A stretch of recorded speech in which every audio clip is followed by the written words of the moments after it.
Assalamualaikum warahmatullahi wabarakatuh. Nah, di video kali ini saya akan membahas tentang masalah gagal bayar atau telat bayar di kredit pintar lagi ya teman-teman. Ya, meskipun sampai saat ini aplikasi kredit pintar masih belum digunakan, tapi nyatanya proses operasional penagihan hutang dan pinjaman online bagi yang telat bayar dan gagal bayar itu masih terus ada dan terus berlangsung teman-teman. Ini ada beberapa orang yang komentar dan cerita di video saya yang membahas tentang kredit pintar bahwa dia baru telat 30 hari, DC sudah datang ke rumahnya untuk menagih.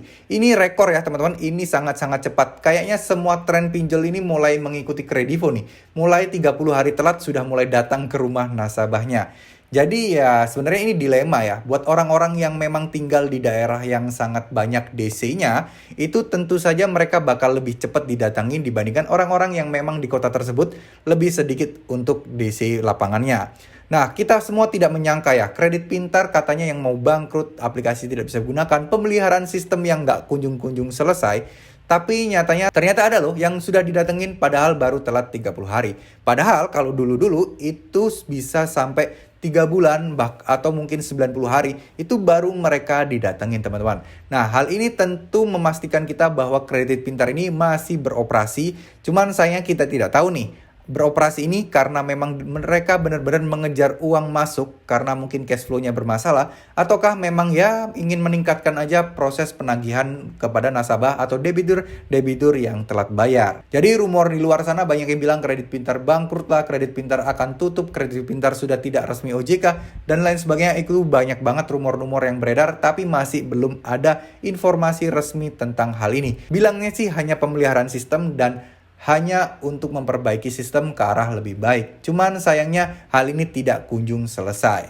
Jadi buat kalian yang saat ini sedang gagal bayar kredit pintar, kalian perlu mempertimbangkan bahwa kredit pintar memang masih terus beroperasi untuk masalah penagihan hutang-hutangnya ya teman-teman. Jadi kalian jangan berpikir, wah mending galbe aja lah, mending gak usah bayar lah, DC-nya gak bakal datang karena kredit pintar sudah mau tutup. Jangan gitu teman-teman, ini merupakan bukti bahwa kredit pintar masih beroperasi. Saya tidak menyarankan kalian untuk galbe, itu bukan karena saya mendukung kredit pintar, enggak ya. Tapi saya lebih memikirkan jangka panjang di mana kalau kredit pintar ini nanti bakalan ada lagi atau bakal bisa normal lagi. Dan karena ini aplikasi yang sudah legal resmi OJK, maka BI checking atau slik OJK kalian akan buruk, sehingga akan membebani kalian di kemudian hari.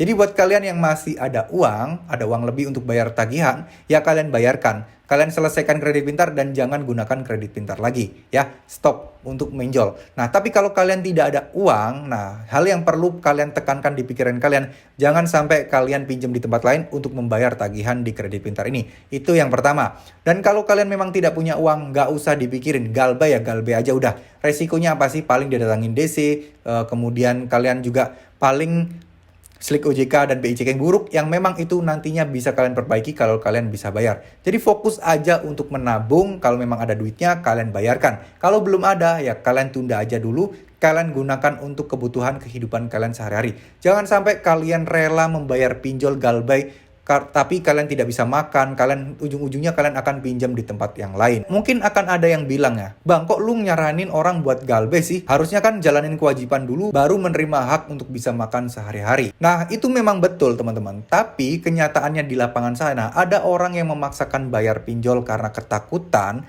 lalu kemudian ujung-ujungnya mereka mengorbankan uang makan mereka sehari-harinya, dan ujung-ujungnya mereka tidak bisa makan dan pada akhirnya mereka akan terjebak di pinjol ilegal. Karena pengalaman dan kasus seperti ini sangat banyak ya teman-teman. Bayangkan kalau orang udah kepepet, mereka mungkin harus mengorbankan uang makan, tidak bisa makan dan tidak ada uang untuk kebutuhan makan, ya mereka akhirnya akan pinjol ke aplikasi yang bisa memberikan mereka pinjaman sementara. Dan ini mereka rata-rata tidak peduli ini ilegal atau legal teman-teman. So, daripada hal itu terjadi, lebih baik kalian bermasalah di satu pinjol aja dan itu pinjol legal. Ini lebih baik dibandingkan kalian bermasalah di banyak pinjol apalagi ilegal. Penekanannya akan membuat orang stres dan tidak akan bisa membuat hidup mereka tenang. Jadi menurut saya pribadi cara terbaik adalah menunda untuk membayar. Jadi gagal bayar, galbe dan lain sebagainya nggak masalah. Kalian tunda ya, saya tidak mengajari kalian lepas tanggung jawab, tapi saya mengajari kalian untuk memanage lebih baik, untuk memanage resiko-resiko yang akan datang ke depannya. Tetap niat kalian harus membayar, tapi kalian tabung dan usahakan semampu kalian. Intinya jangan memaksakan, jangan sampai kalian jual barang ini hanya untuk membayar hutang dan ujung-ujungnya kalian akan kesulitan untuk melanjutkan hidup kalian. Karena kita harus memahami ya, banyak banget korban-korban pinjol di luar sana yang memang kesulitan hidupnya dan tidak seperti kita. Wah, kayaknya masalah kayak gitu biasa aja deh, nggak perlu lebih kayak gitu. Nggak gitu ya teman-teman, di luar sana banyak orang yang lebih susah dibandingkan kita, yang memang harus melakukan galbay terlebih dahulu untuk memprioritaskan itu agar mereka bisa melanjutkan hidup terlebih dahulu. Semoga video ini bisa bermanfaat dan semoga video ini bisa memberikan informasi kepada kalian. Wassalamualaikum warahmatullahi wabarakatuh.